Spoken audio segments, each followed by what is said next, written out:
So, can you hear me? Yeah. All right. Hello, can you hear me? Oh, there I am. All right, Hello. good. Thank you for being here. This is exciting. I've been looking forward to this a lot. I want to ask both of you to start by introducing yourselves and also talking about what you do locally here. Ladies first. Yep. My name's Kelli Jones, and I'm the founder of Noso Patches. My company repairs and extends the life of gear by using these little repair patches to add flair or repair your backpacks, your sleeping bags, your tents, anything that you rip it up out in the outdoors with. So that's what I do. And in the community, I'm on the board of Silicon Couloir, and I've also volunteered at the Animal Adoption Center and Habitat for Humanity. So, yeah. As I recall, you also have a past as a therapist, I think, and an accountant. Yes, so I have a lot of tricks up these sleeves. I am an accountant and a therapist, so my background is in recreational therapy and art therapy, dance therapy, horticulture, and I used that for like 7 years. I worked at the counseling center and Teton County School District and at Van Fleck House. So, yeah, I did that with adults in long-term care and children with special needs. And then I was hustling on all these different grants and trying to make it work here in the Valley, like all of us do, working a few different jobs, and started to work in a private family office as the admin, and worked my way up to the lead accountant, and worked as an accountant in various different industries, from biotechnology all the way to production accounting. So I did documentary film accounting, so yeah. And then I worked in a public firm with a couple of CPAs. So yes, I use my left and my right brain all the time. We just went and got Wonder Woman, right? We were like, can you come and I'm Pallas Athena. That's good. Yeah, that makes sense. Yeah. Hi, my name is Will Morrow. I'm the CFO of Vertical Harvest. I hope all of you know who we are. We produce some amazing leafy greens here in the Valley. I've been out here since around 2002 when I came as a refugee from New York City, having completely burnt out of Wall Street. I spent about 5 years in China during these periods, but I kept coming back to Jackson, usually because I was chasing a future wife, who is now my wife, which is great. But I've started several businesses here, including an oilfield services company focused on traditional oil sectors and making it greener, as well as Melvin Brewing. Jeremy Tofty, who was the original founder of that in the back of Tie Me Up, began making some incredible beer and wanting to share it with the world, and he needed a plan and a capital structure that would allow him to build the facility we built down in Alpine back in 2013, and we grew that to hopefully a pretty beloved brand here in Jackson, and making some great beer and some great friends along the way. And I've recently had the chance to transition over to Vertical Harvest, where we're doing some fantastic things. Awesome. Thank you so much. Kelli, if we start with you, and I think you brought some video. So I did, yeah. Sandy asked me to put a video together, and here it is. All right.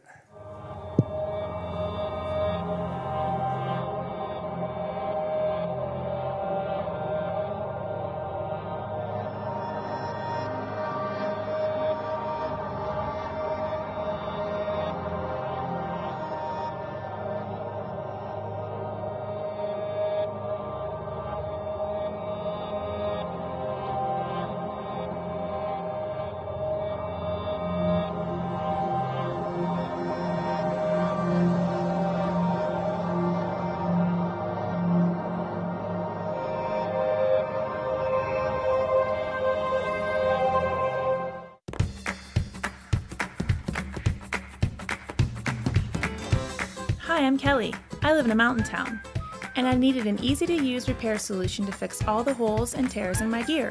I wanted something unique and fun, and couldn't find it, so I made Noso fabric patches in bright colors and cool shapes, with a tough, permanent adhesive to fix my gear.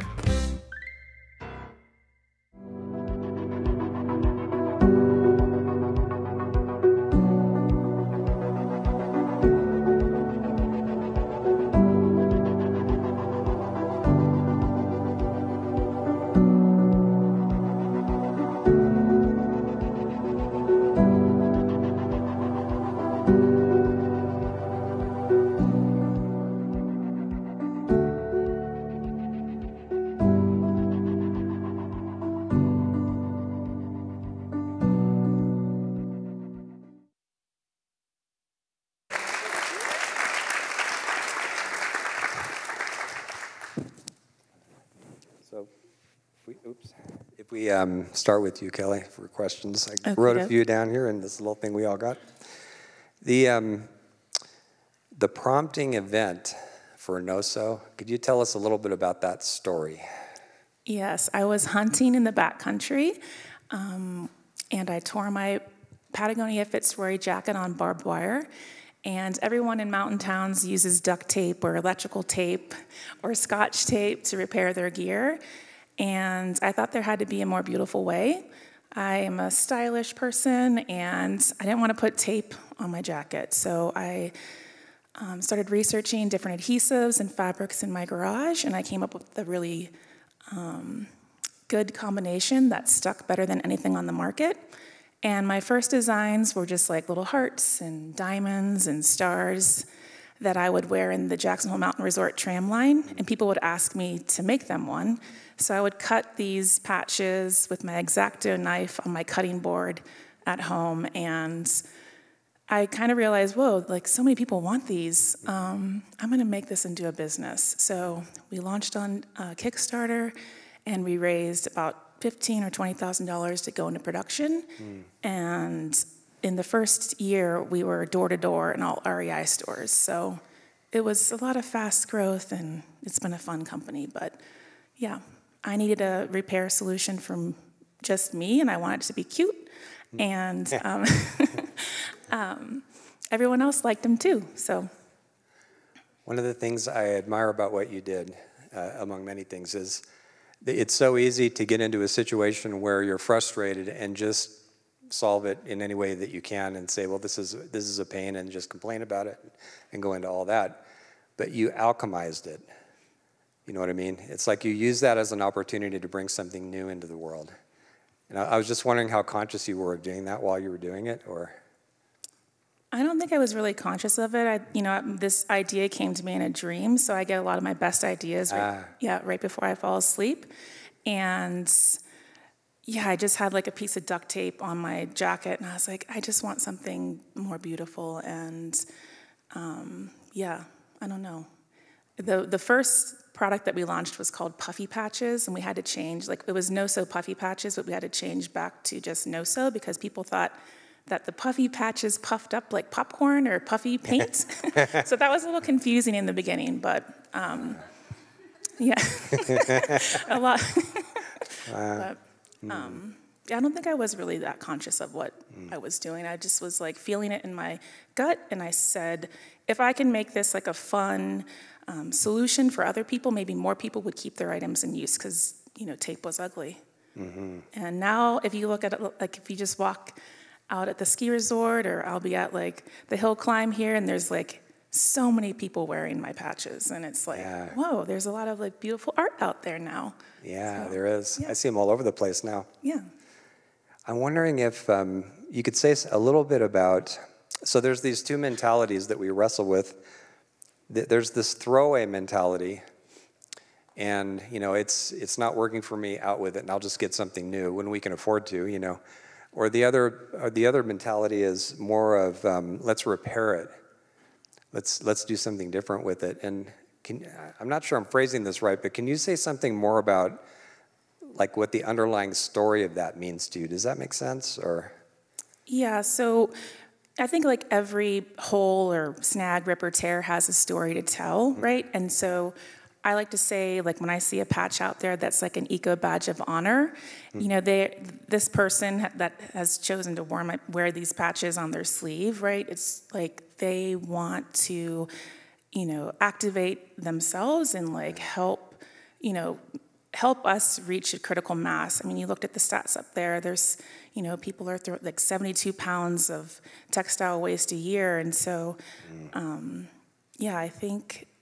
Yeah, every patch has a story, and oftentimes I'll be at a trade show, and people are coming over to the booth, and I feel sort of like a gear therapist, where people are telling, I need to get like a Chase lounge and like dress up and take notes. But people will tell me like how they got this hole or what they did, to their pants, and I'm like, oh my gosh, thank you so much for sharing. That's like the 10,000th story I've heard. So Yeah. Oh, wow. But so repairing instead of replacing, a lot of the synthetic gear, it takes like 200 to 210 years for, a backpack or a sleeping bag or a ski kit to biodegrade. And if you can keep it in use as long as possible, that's where you're going to have an impact. So, yeah.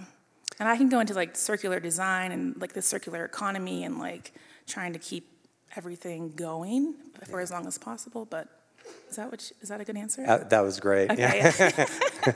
Okay, great. Other thing I wanted to ask you too, that was a good segue to this. So there's a phrase that you use in interviews that I really like, patch the planet, right?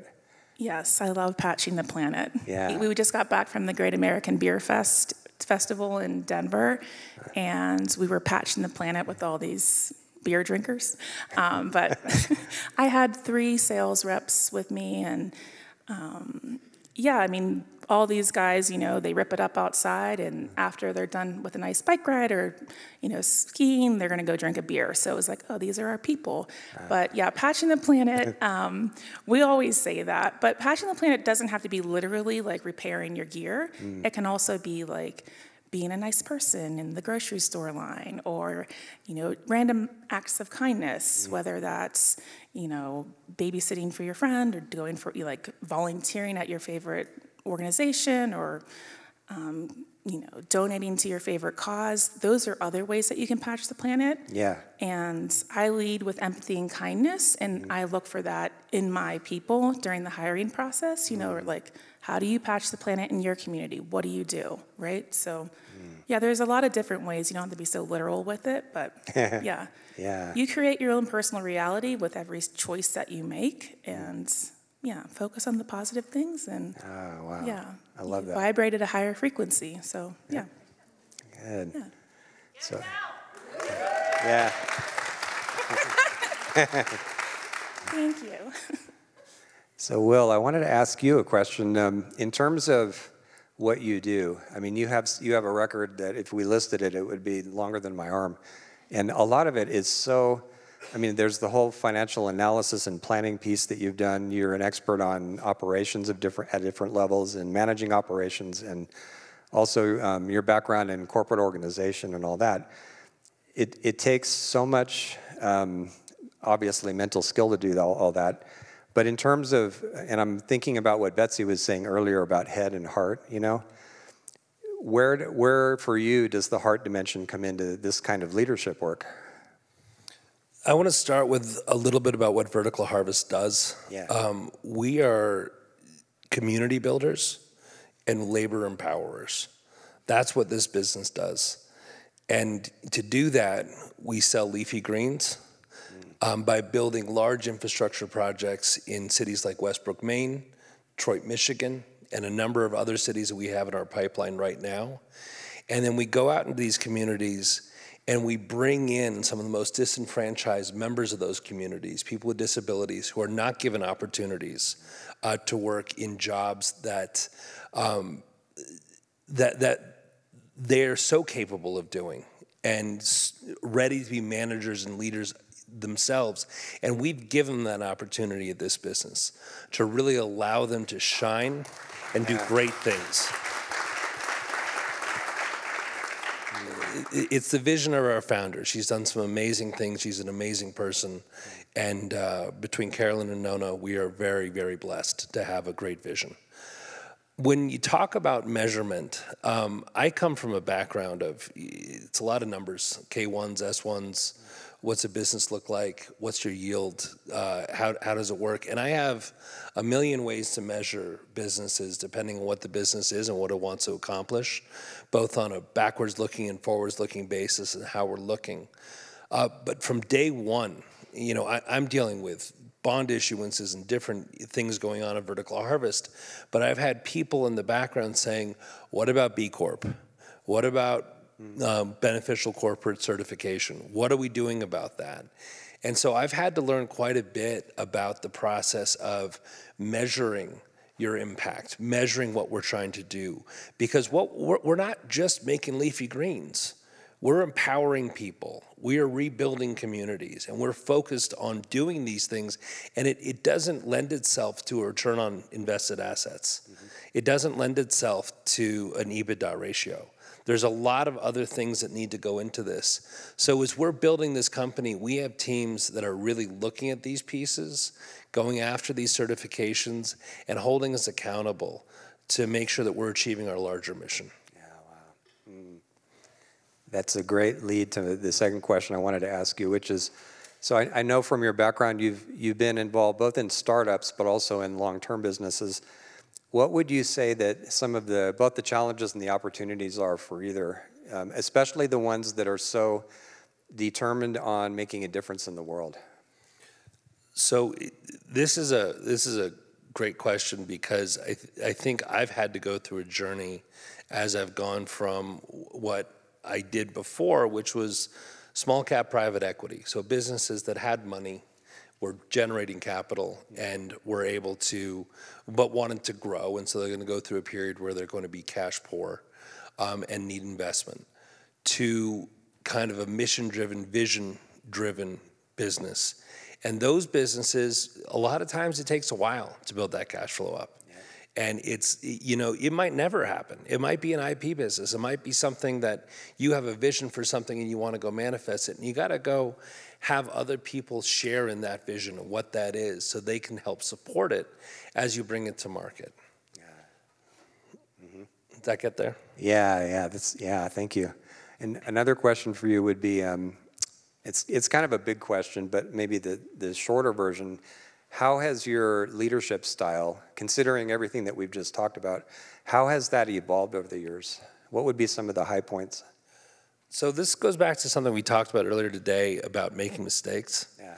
And especially at this summit, I get to get pretty humble and realize some of the really big mistakes I've made, and I've made a lot of them.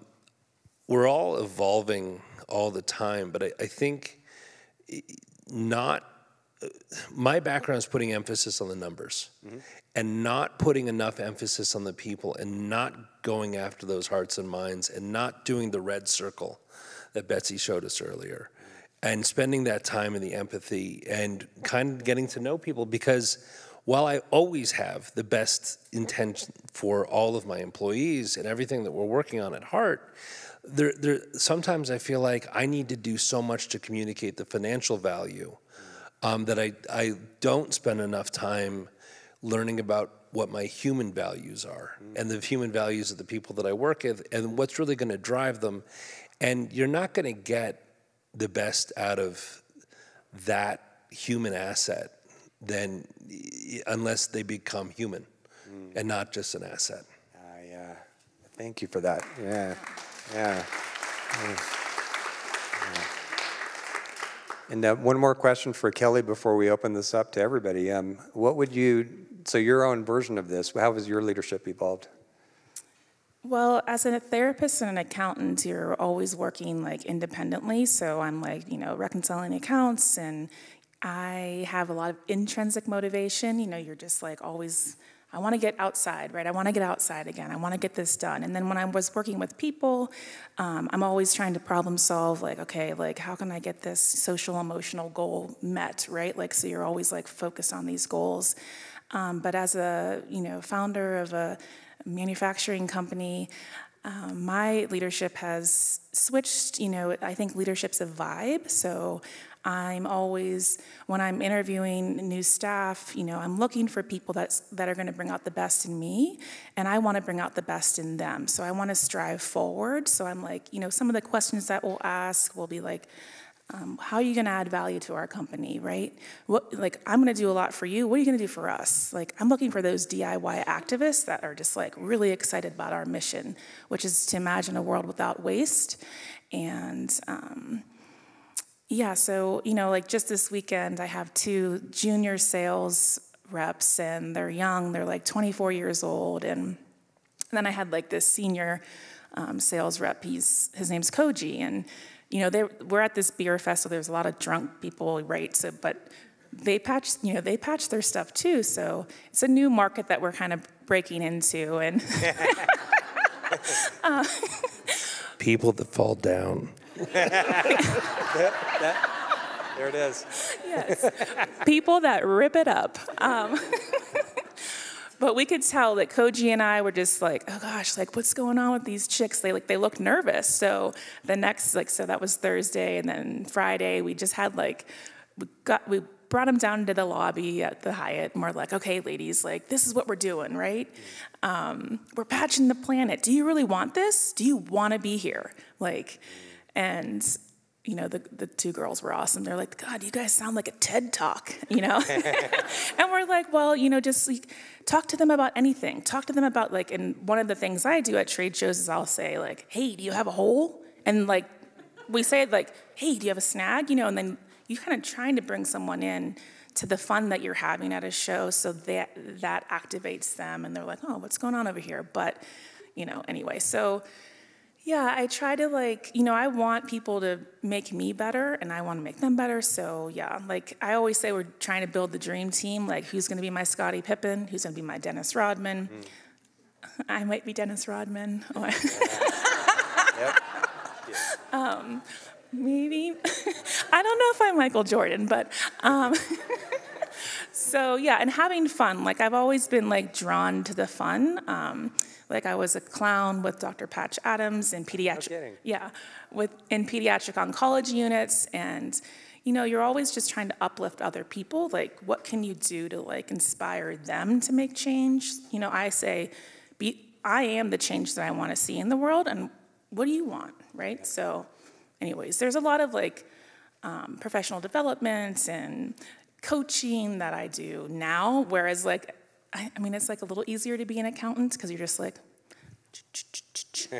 I'm done.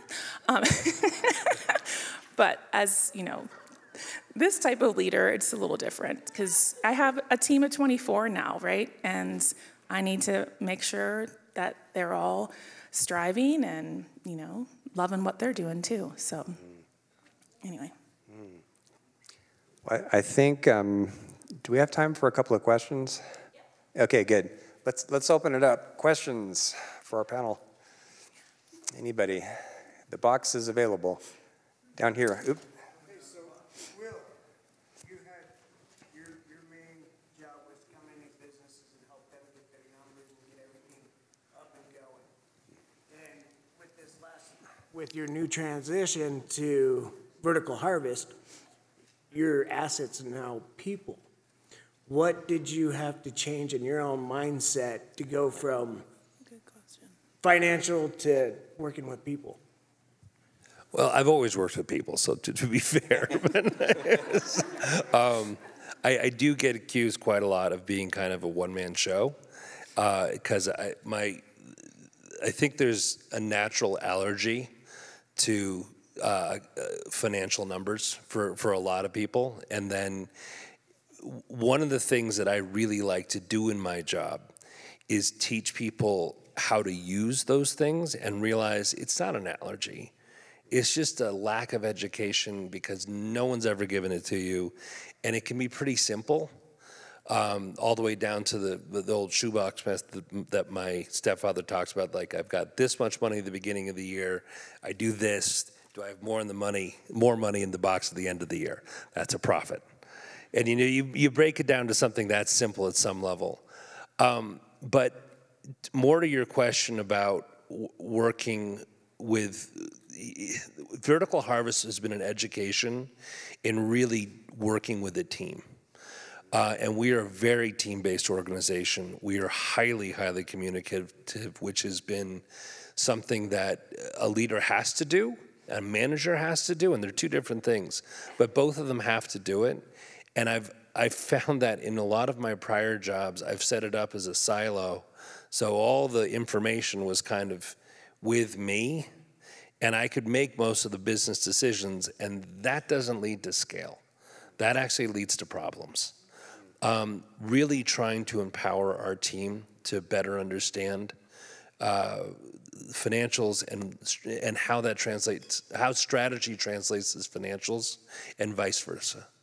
So I'm trying to do that. I'm creating a program for some of our people right now to better learn financial projections and how you achieve them and what this means and how important it is.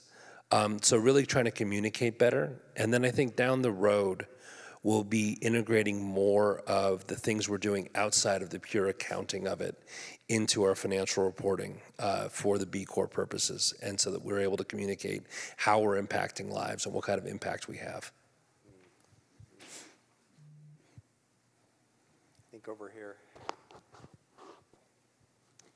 Hi, for both of you, when you think about measuring impact, so not the steps towards impact, like how many greens are you growing, or funds are you raising, or patches are you selling, but really ultimately what's the impact that you're having or hope to have with what your business is doing. So how are you thinking about that impact and measuring it and communicating it over time? So at Noso, we are looking at our ESG and trying to figure out, how to packet that and put it on our website and give like more transparency, not only with our human capital, but also okay, so one little patch, we've sent out 2.5 million, but I can't measure, I don't know, I think it's 2 yards of fabric for a backpack, 8 yards of fabric for a sleeping bag. I don't know. Noah knows more of this. I don't, or maybe you. Yeah, all the different fabrics. So, we're reducing textile waste, keeping items in use. I don't know what people are using these on. So that's a really good question. How am I measuring impact? I think because we work with the North Face and Arc'teryx, and I know how many patches that they're buying, and we're working with their sustainability teams, CEOs, warranty and repair departments. I guess that's we have a survey on our website, tell us what you do with your patches, and we're collecting data there. But yeah, we're working on that and trying to hopefully provide the outdoor industry and the hunting and fishing, because we work in both, some of those metrics. So, I have a colleague, Hannah, who leads our team periodically through something called the theory of change. And what that does is we're starting with the end in mind of what kind of change do we want to have. And this could be financial change, it could be impact, it could be something else. And then there's a couple steps as you move backwards to see what your inputs are. And then you look at each step. Is that input going to achieve my next step and my next step to get to my ultimate impact? And so we're going to be looking at those final impacts, and we're going to make a thesis that these inputs will lead us to that goal, and we'll be measuring that as we go. I thought of one more thing. So we're working on this emissions project right now. With what I do with Noso, people are sending their, big old sleeping bags back to the warranty and repair department to get fixed. I want to know what that carbon emission impact is, right? So I reached out to the Outdoor Industry Association to try to find some of this data, and it's behind a paywall, so you're just I'm working with a sustainability consultant to try to find this data to say, okay, if you send your jacket from, Jacksonville, Florida, all the way back to Reno to get that fixed, and then they send that jacket all the way back to Jacksonville, what's that impact look like? Why not just send out this little dead stock fabric patch that, we've upcycled? Sometimes we're taking manufacturers' dead stock fabric, so that's the fabric that they can't use after their production run. They'll have yards and yards of this on these bolts. And so we'll just take that and then convert that into fabric or patches that they can either give as a gift with purchase, or I want people to bundle patches with their gear, so at the point of purchase people are getting that option. Here's the solution, don't all that carbon emissions, I don't know, I'd stay up at night. I was telling Will last night, I dream of all this fabric falling, into this big old landfill pile, and that's what keeps me up at night. So trying to figure out a way to change consumer behavior, and measuring that is, part of the goal of the business. But yeah. One of the best descriptions of scope 1 through 3 circularity that I've ever heard. Oh, good. I hope you guys got that on video. Well, yeah, and like designing from a place of circularity, that's what we're doing with all of the manufacturers that we work with. Thinking about, that cradle to cradle philosophy, like, okay, so I have a backpack with these buckles and zippers and whatever else doodads are on it, right? Like, is that fabric Blue Sign certified? Is it as eco as we can make it? What's going to happen to those little buckles? What's going to happen to that zipper? I think about that all the time because I don't know, I care. So, yeah. And I think that we're inspiring change makers from within these huge companies. like when the North Face emailed, there was seriously like 32 people on this email because you've got like the marketing, the warranty, CEO. And I have like 7 people. And I was like, okay, everyone, we're gonna like look bigger than we really are. Everyone's going on this email. Look like you matter, right? Like say cool things. But they had this, that was 2 years ago, they had this More Than a Jacket campaign that they, worked in collaboration with the San Francisco MoMA, and they had all these like awesome jackets on display in the museum, and Noso was a part of that. But they bring their sustainable stories to us, and we try to help them like create the most, I guess, like cool way of like telling that story, right? So, anyway. Thank you. You're welcome. One more. We have room for one more. Right here. Terry, you going? Yep. May I? Yes, you may. Thank you. I've had the challenge and the pleasure of living abroad for the majority of my adult life. And what people from abroad see of America right now is, well, I don't have to tell all of you. And this is kind of America the Beautiful. Up there and all the inspiration that's happening here. Have you ever, as leaders, thought about being the ambassador's story about America? Because the rest of the world really needs to hear what's happening here in America, here about America, because it only hears the bad. That's a hard one. I guess I'll go. I don't like the limelight. I mean, I don't. I'm an introvert by nature. Quick survey. Yeah. No, but I think in my work, like, I'm being called to action, right? So I usually say no to a lot of stuff like this because I'm growing a company and I'm one person, and I think I have to be mindful of my own personal ecology, like where I give my energy, and be mindful of that. But yeah, I think I would do that. I mean, sign me up. I'm ready. Yeah, if it's about textile waste and keeping items in use, I love talking about that, and I love inspiring other people. I love trade shows, and yeah, I love people. So I think I can do it. Do you want to come with me? You want to join me? Yeah. Why not? Yeah. Let's do this. Okay.